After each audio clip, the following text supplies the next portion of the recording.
Okay, so today's video is going to be about the aspect Venus conjunct Pluto.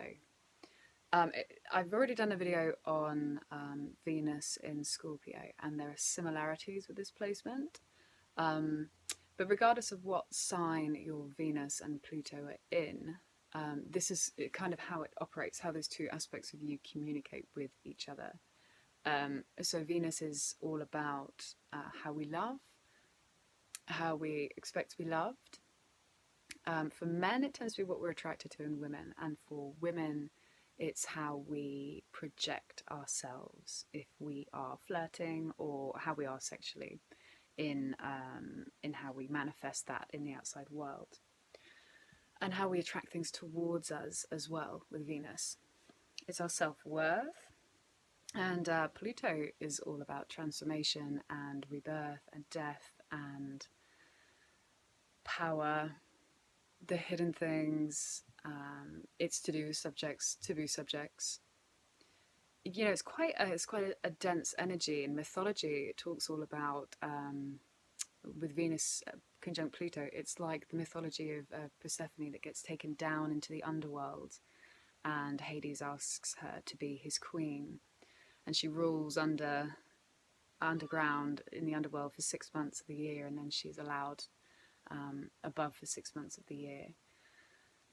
It's quite a dark love story, and if you haven't read it or read about it, I'd go and do a bit of research if you've got Venus conjunct Pluto, and I think it will help you a little bit with understanding how this plays out within your own life and your own relationships. And I think that's the most important thing to be aware of with Venus conjunct Pluto. You tend to gravitate towards relationships that transform you and the other person, for good or for bad, whether you like it or not. I've never come across someone with a Venus-Pluto aspect, whether it's the conjunction, opposition square, less in the sextile and the trine, but I've never come across any person with the harder aspects that has had easy, superficial relationships. There's always been a lot of stuff, whether it's drama or pain or trauma associated with one-to-one relationships. And obviously this changes depending on what house it's in as well. So there's so many levels and layers to this within a birth chart. So you've just got to take this is just one aspect of face value for now. It brings into your life people who have issues with power. If you don't have issues with power yourself, whether it's projecting your own power or how people use power to manipulate you, or whatever problems you may have had with authority growing up, it can bring people towards you that try to control you, stalk you, have unwarranted obsessions. This too can be how you play out in your relationships as well. There's a lot of undertones with Pluto. It's about the unconscious or the non-conscious. It's our drivers that we're not really that aware of.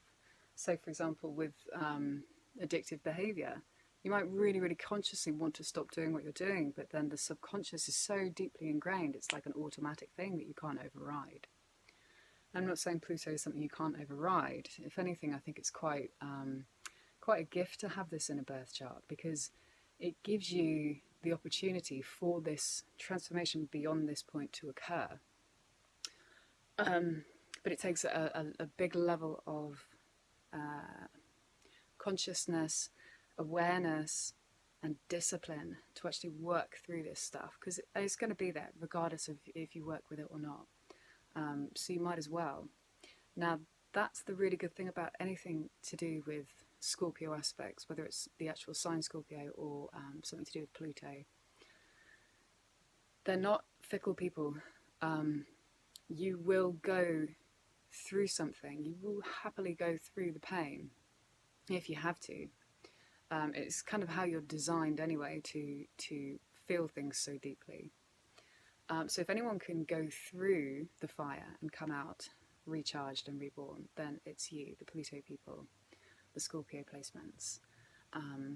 wherever you've got Pluto in your chart actually, but when we've got Pluto Venus, it's especially to do with cathartic release through relationship. And it probably doesn't feel like it at the time.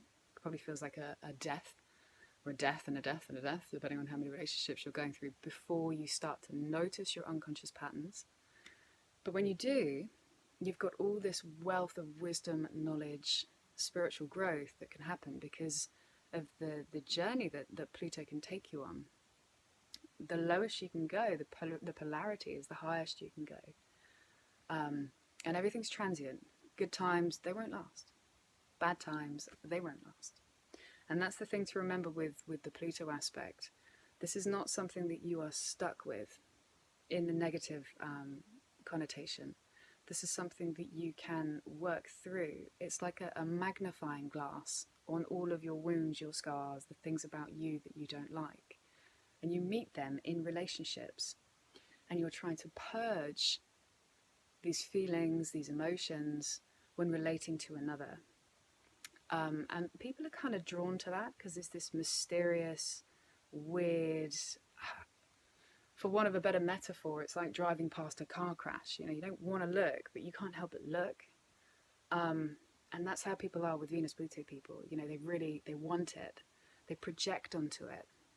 It's like a giant mirror, and then they have it, and they're like, wow, I was not prepared to have my own issues magnified to me like that.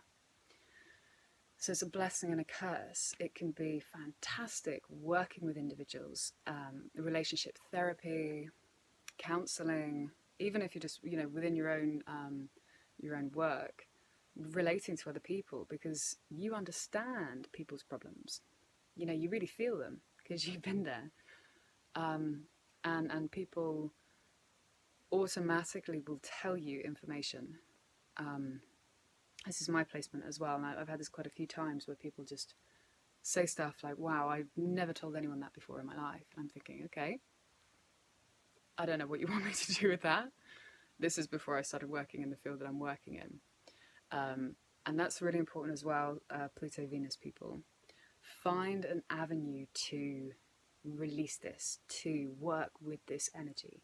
If you want to just use it for working through in your own relationships, fine.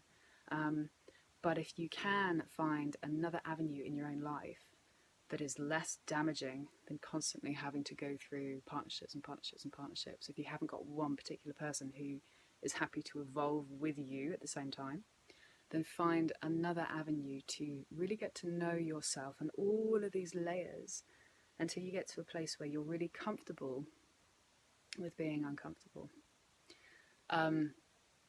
It's an amazing placement, and there's so much more to say about it, but I'm going to leave it here for now. Any comments would be greatly received to help anybody else out there who's experiencing any issues to do with these power struggles or any of the negative stuff that comes with this sign. Let's see if we can actually bring out some healing.